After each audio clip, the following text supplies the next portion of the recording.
So, Kyle, we published an article a little bit ago in the NASCARchronicle.com about a charity ride that you took place in across America and the incredible amount of money that was raised for this. It's not something that's made a lot of news here in the UK because it's so far away, but I think it's a fantastic story. So, can you just tell us a little bit about it, please? Yes, so we do an event every year. This is our 28th year. This was our 28th year of doing it. We started back in 95 or so, and it's called the Kyle Petty Charity Ride Across America. It's the longest name of any charity event in the world. But all we do is ride motorcycles. There was a group of myself and Harry Gant who drove a race car and a couple other guys. We just wanted to ride motorcycles from California to North Carolina, and we decided we'd do it for charity. And 28 years later, we're still doing the same thing. And there's a group of us, probably a handful, who have been all 28 years, but it has just grown into something fantastic. Last year, we left Sturgis up around Deadwood, Mount Rushmore,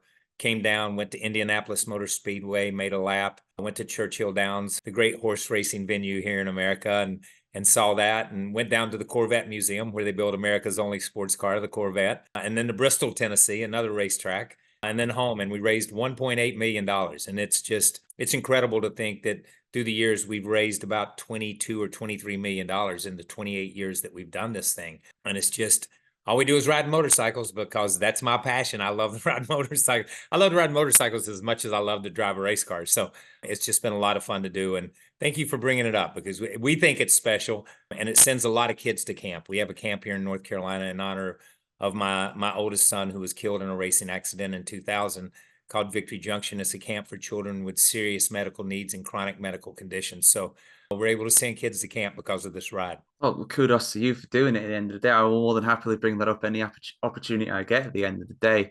And it's an incredible ride. I mean, we always, a fantasy of a lot of people over here in the UK is to go over to America and do things like Route 66. I mean, that's an incredible ride that you guys are doing. And I also read as well that there were some very big names that joined you on this ride too. Yes, so my father goes with us, Richard Petty. He's 86. Today is his birthday. He turns 87 today. So he's 86.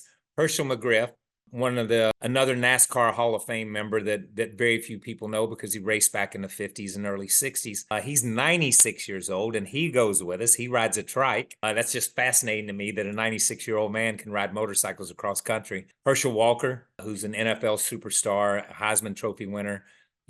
Kenny Wallace, Mike Wallace, two other race car drivers. David Reagan went with us. He's won Daytona a couple of times. So a lot of people like that just went with us. Rutledge Wood, who's in our Top Gear America. And I always tell him that the original Top Gear was so much better, but yeah, you did okay in Top Gear America.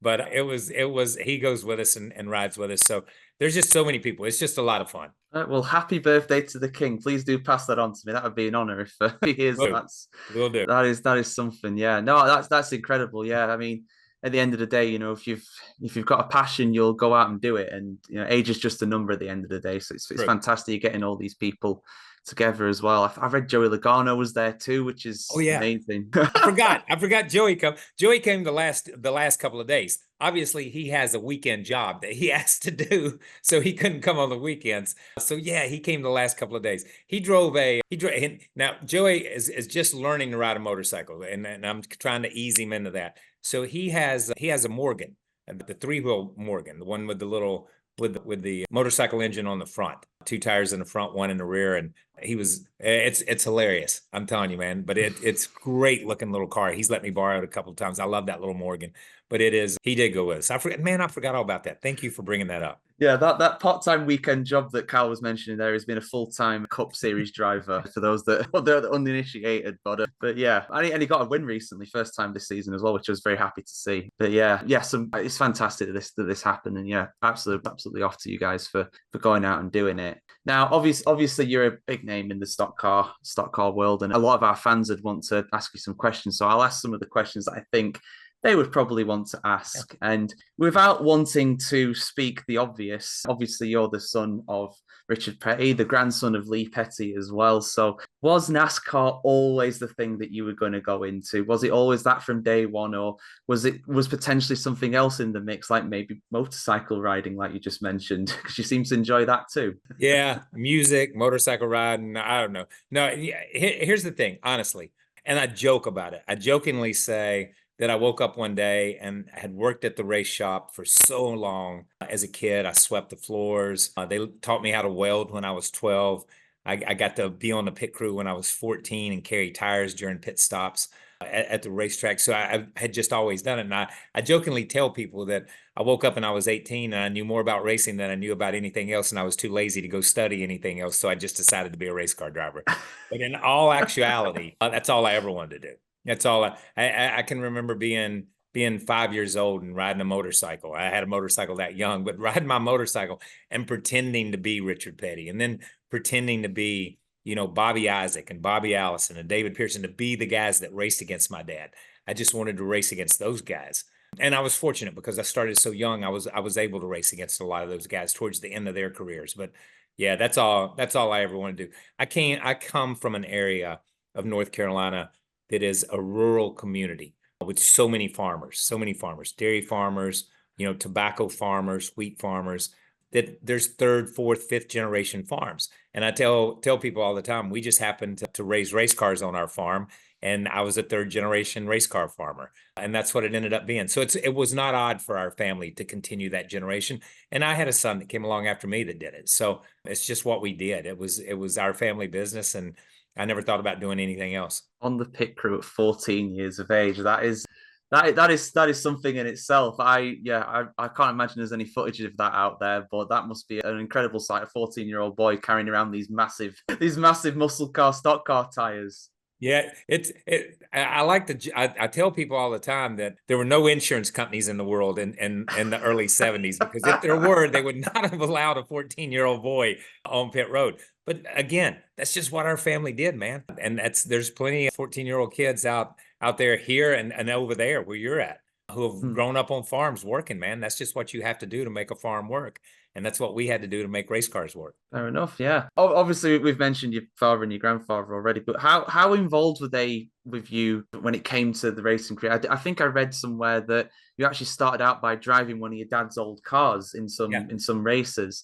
But in terms of the actual advice and mentorship, how important were they in your kind of early formative years in racing, and what was the best piece of advice that each of them gave you, would you say? So, and that's a really good question, because it's not a single piece of advice. And I always tell people that it's not that they gave you that one golden nugget that I was like, oh yeah, I'm always going to remember that one. That's the one that's going to get me through. It's that when I turned 12 and they taught me how to weld, and I had always hung out at the race shop. Then they let me work on the car. They let me pack wheel bearings. They let me bolt things together. They let me do different things. And I had to work. I wanted to work. I worked in each department at our shop, at the race shop, for a year. So I worked in the body shop for a year. I worked in the engine shop for a year. I worked in the transmission and gear part of the shop for a year. I worked as just a mechanic for a year. And by that time, you get to be 17, 18 years old. And that's when I wanted to drive. So I had learned so much just by being around my grandfather and around my dad and going to 36, 37 races a year, week in and week out, and working on crash cars, working on new cars, being on pit crews, watching what he did in certain situations, listening to them on the radios, on the headsets, the communication between driver and crew chief, that a lot of it was just there. You know what I mean? It was just there. I learned it through osmosis, I think. But there were questions, and we would go to different racetracks. Like when we went to Daytona, and I would ask, where's the best place to pass? What about these bumps down here in turns 1 or 2? Do you go in high? Do you go in low? How do you set somebody up here? How do you use the draft? So there were those little things that he would teach me. My grandfather had been out of the sport for so long. All he said was, hammer down, turn left, and don't let anybody get in your way, man. Just run through them if you have to. That was their motto from the 50s, you know what I mean? But the sport had changed a lot by the 60s, and by the time I came along in the late 70s, and then raced through the 80s and the 90s and into the early 2000s, it was a totally different game. So I think you just learn a lot just from watching. Yeah, it's really interesting you mentioned that. It kind of reminds me of a little bit of Graham Hill, the ex Formula One and Indy 500, the only man to get the Triple Crown, which I always remind people when I Yes. can. You know, he was the guy that understood everything about his car. I mean, obviously, times have changed so much. Formula One cars, for example, are so much more complicated than they used to be. But he was the guy that could actually, you know, go in and actually repair his car. He knew what Yes. was wrong with it before actually going into the garage. He used to do it himself. So getting that hands-on experience sounds like it was extremely important for you. Yeah, it was. And you know, and listen, I know the sport has changed. I know the sport has changed. And I know it is so much more technical, from IndyCar racing to Formula One to NASCAR to and in America we have so many local short half-mile racetracks, quarter-mile racetracks where people run. And I know that sport's changed too. But at the same time, you know, my dad, one of the and if you say a piece of advice, he always said, if something happens, be able to tell your crew what broke, what happened, how diagnose it before you get there. Because if you just roll in and say, looks like it broke, have no idea where to start. Do they start in the engine? Do they start in the transmission? Is it a wheel bearing? What's going wrong? I don't know, man. Just broke, you know? So if you have that a little bit of mechanical knowledge, then it was easier to point that out. And I still believe that. I still believe some of these kids and some of these guys that drive that do have that little bit of experience and that little bit of knowledge, they're a lot better race car drivers in the long run than what the other guys are. Although there are exceptions, like Kyle Larson, who is just knows nothing about a race car mechanically. But I mean, I'm telling you, man, he is a generational talent. He is a phenomenal talent for sure. Oh, absolutely. Yeah, I've been seriously impressed with him this year. I don't know how I think he's only got 3 or 4 wins this year. It seems like Yes. he's got way more, you know, just with the way he's been driving. He's always been in the mix. And the fact as well that he, you know, attempted to do double duty and, you know, did a decent job in the Indy 500 as well, just shows how talented he is. I can't believe people can go and just swap between the two. You know, it's Yeah. something else. So listen, you talk about Graham Hill, and you know, and I talk about in the same way you talk about an AJ Foyt or a Mario Andretti, those a Dan Gurney, just a Mm. driver who rises above everyone else, like a Graham Hill, who rises above and is so versatile, can do anything, anytime, anywhere. If it's got a steering wheel and four tires, they can drive it and they can be competitive and they can win in it. And that's a rare place to be when you really start looking across the board of all the drivers that have come and all the drivers that have gone and all the drivers that are here now. You know, you get down in the small numbers, 5, 10, maybe 15 worldwide who have been able to do stuff like that. So that's pretty phenomenal for me. Yeah, I absolutely agree with you. Yeah, the likes of Montoya, the likes of Alonso over the years as well Yeah, to do what they've done. I'd love to see Alonso have another crack at the Indy 500. for sure. Yeah, definitely. But just skipping on to a different topic now. You're actually coming to the UK pretty soon. I mean, we spoke about some of your dad's old cars. You're going to be driving another one very soon. Yes, I'm coming to Goodwood. So excited. My dad's been there, I don't know how many times. The last time that the Superbird was there, the wing car was there, I think was in 13 or 14. So it's been about 11 years, something since it's been there. So bringing it back. And I'm excited because this is the first time I get to drive it. So that's my favorite car in all of the world, because I was 9 years old when that car came out. I was 9 years old.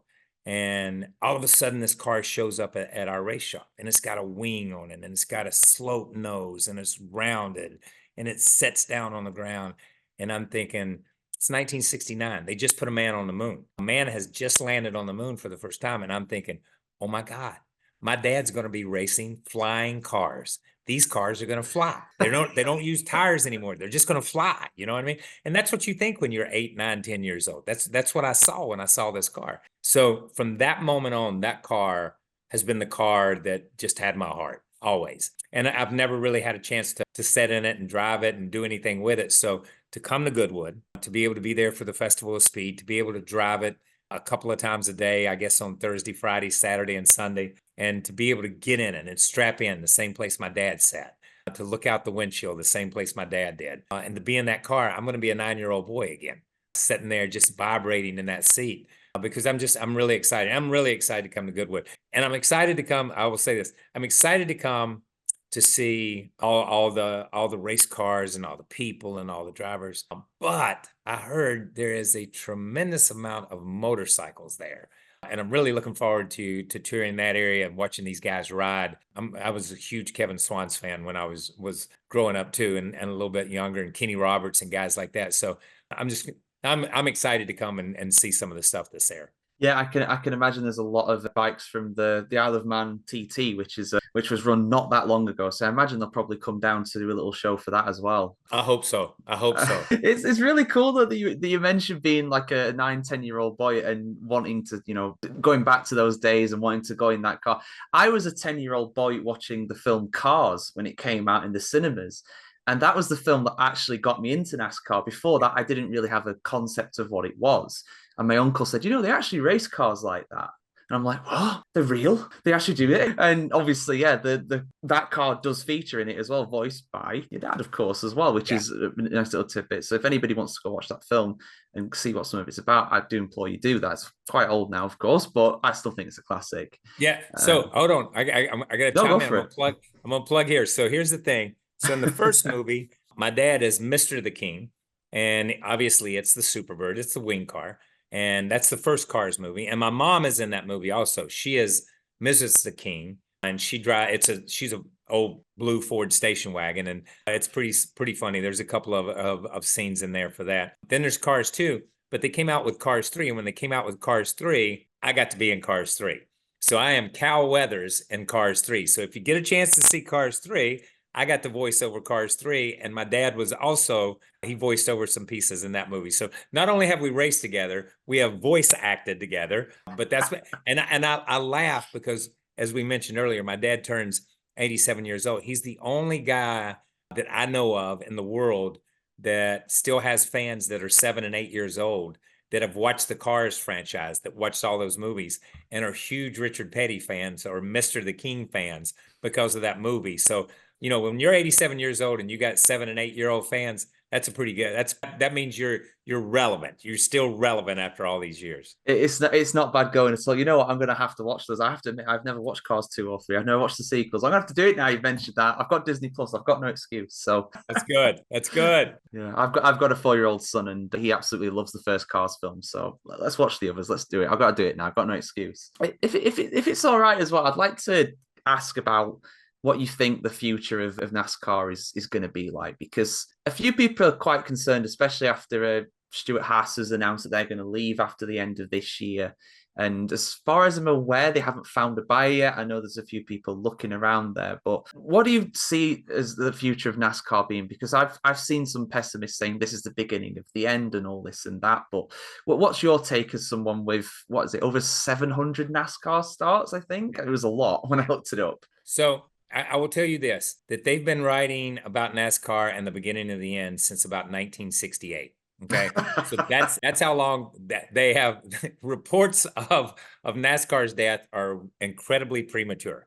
And here's what I think. And I will be, there are times over the past 10 years that I question the direction where we were going.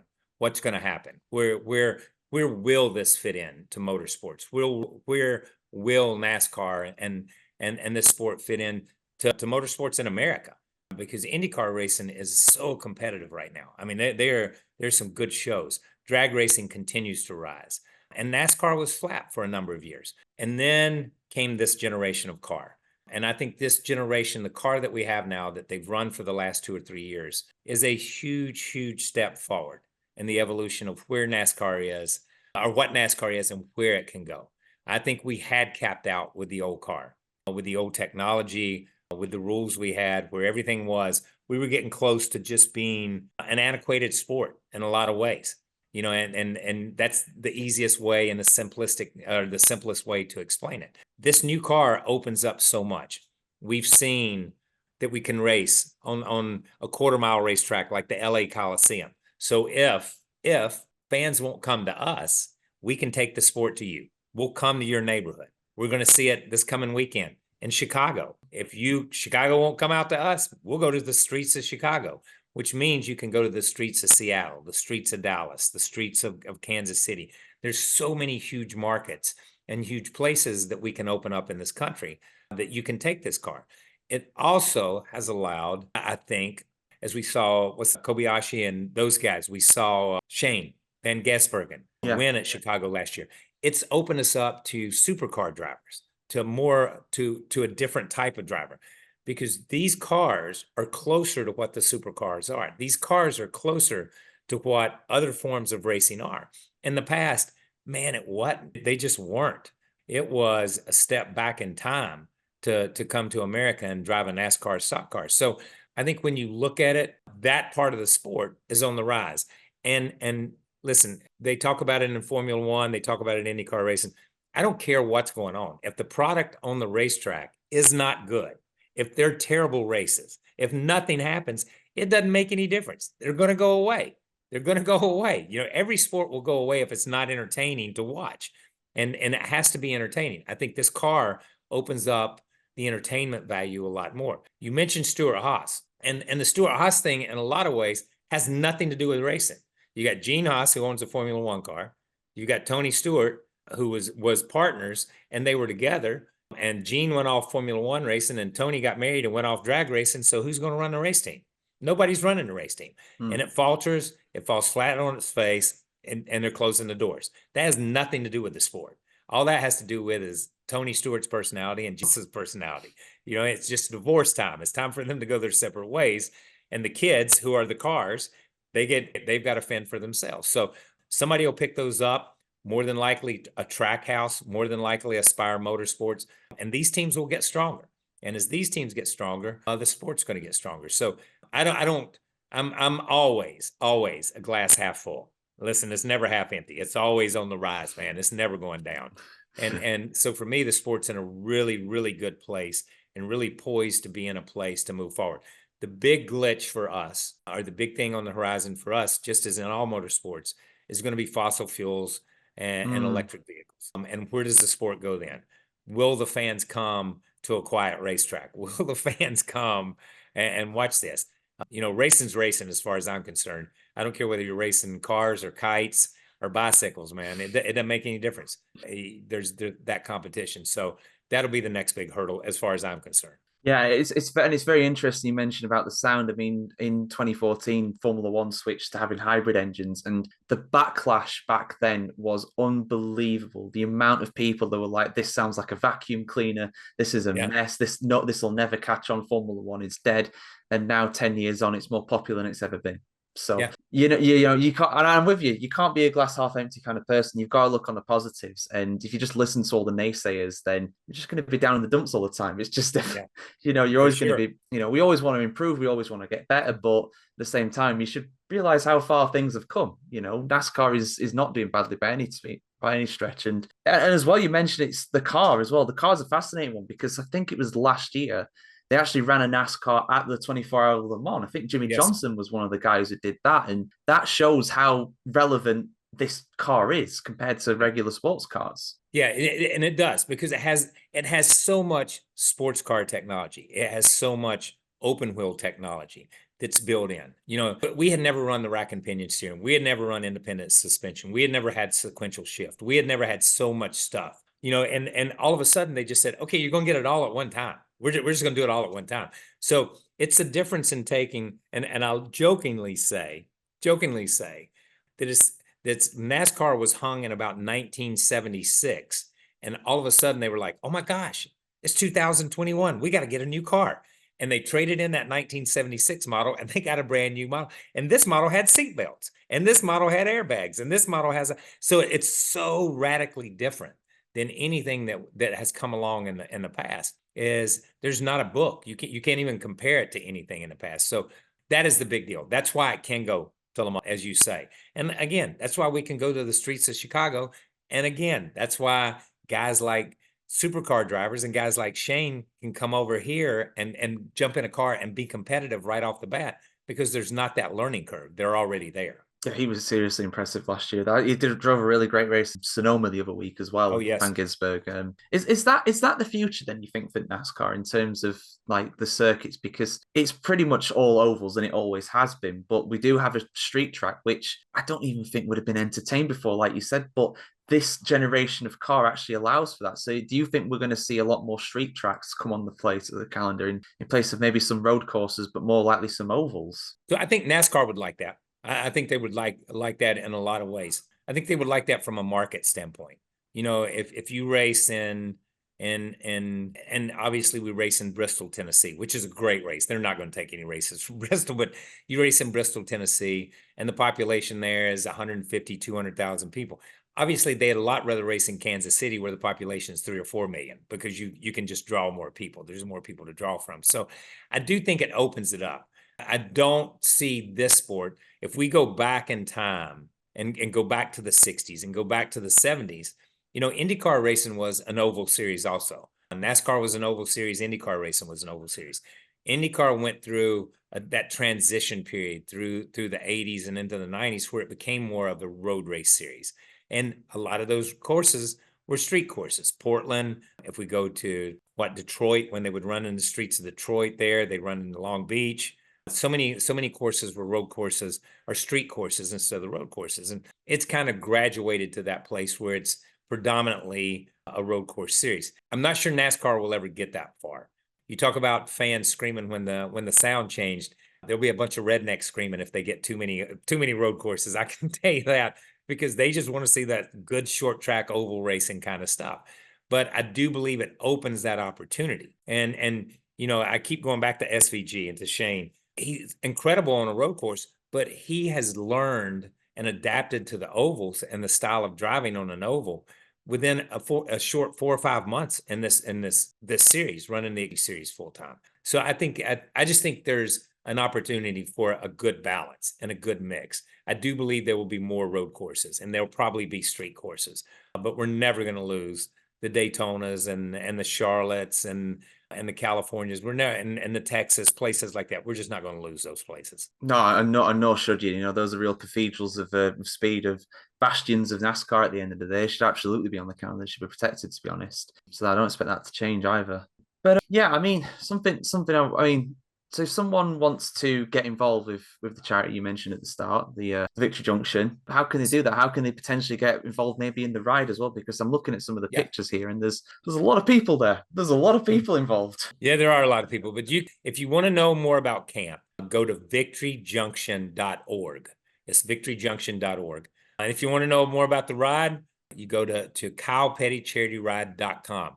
And listen, it'd be so cool if someone listening to this went to kylepettycharityride.com and came to America and rode with us. We've never had anybody. We've had a guy from Canada come, and might have had a guy from Mexico come. Those are our two most international people, which are just next door. So please call us and come ride with us, man. You will have a blast. You get to hang out with some cool people other than myself. I'm the coolest, but I mean, that goes without saying. But you get to hang out with some cool people, see America in a different way from the back of a Harley or any kind of bike. We don't care. As long as you got a bike, as long as you got a bike and can ride, come on and ride. So yeah, it's kylepettycharityride.com. I have to take some motorcycle lessons now you've said that. You know, that'd be a hell of a trip, I must admit. Sure. Hey, listen, just get one with a sidecar and bring your son. I'd go, well, I should run that past his mother, but you never know. That's a bit of a miracle if I manage to pull that one off, but we'll see. We'll see. I'm not saying no, man. What else was I going to say now? Oh, yeah. So I did mention earlier on that, you know, I asked what advice that your dad and your granddad gave you. What advice would you have, though, for any prospective race car drivers out there that are looking to get into stock car racing or any kind of racing, really? What would you say to them? So here's the thing, and I tell people this all the time, is it is, you know, golly, man, in Europe there are different classes, different ways. It's open wheel. It's just different than what it is here. So I really don't understand the system there. Here, it's just, there are so many people in this country, so many people that have low budget, low end teams that run local places, the small tracks all over America. It's incredibly easy to knock on a door and say, hey, man, someday I want to be a race car driver. I'd like to learn about this. And they'll let you work on their car. And now you got to give time. It's free. They're not going to pay you. You're not going to make $1 billion. You know what I mean? You do it because you love it. And if you love it, you'll find a way. And that's how simple it is. It's an expensive sport. I'm not going to pull any punches on that. It's expensive to get into. It's expensive to stay into. But it's just like any sport. talent always comes out the other side. And if you've got talent, somebody will help you along the way. And there's so many kids in America right now that are running go-karts and karting, that are running the Legends cars and the Bolero cars, which is another step up, and then the local tracks. And, when Kyle Busch came into the sport, he was 17, 18 years old. William Byron is iRacing. He got here from iRacing. So that's another avenue, is to go on these, go iRacing and understand that a little bit more, because it is really competitive. Dale Jr. and those guys are iRacing. You might be racing against the Daytona 500 winner and not even know you're racing against him when you're 13 or 14 years old, but that's how you learn. So just don't give up on your dream, man. I tell them, female, male, it doesn't make any difference. There's room for everyone in motorsports. There is a room for everyone in motorsports. Every race, every creed, every color, every ethnicity, every sex. There is a place for you in this sport. So please come, because the more the merrier. And if you have a passion for it, you're always welcome. I think that's a beautiful note to end this interview on. Thank you very much, Kyle. An absolute pleasure. Thank you for your time. And yeah, safe travels coming over to the UK for Goodwood. Thank you, man. Appreciate it. Stay in touch. Absolutely, absolutely. And if you wanna hear more from us, you can head over to NASCARchronicle.com. You can find us on the usual social channels: YouTube, TikTok, Instagram, Facebook, on all of those, and of course our Microsoft account, start account too. And who do you want to see us interview next here on 5 Minutes With? Just let us know in the comments below for any suggestions. I can't promise it'll be as good as Kyle, but I will do my best to make that happen. See you for the next one, guys.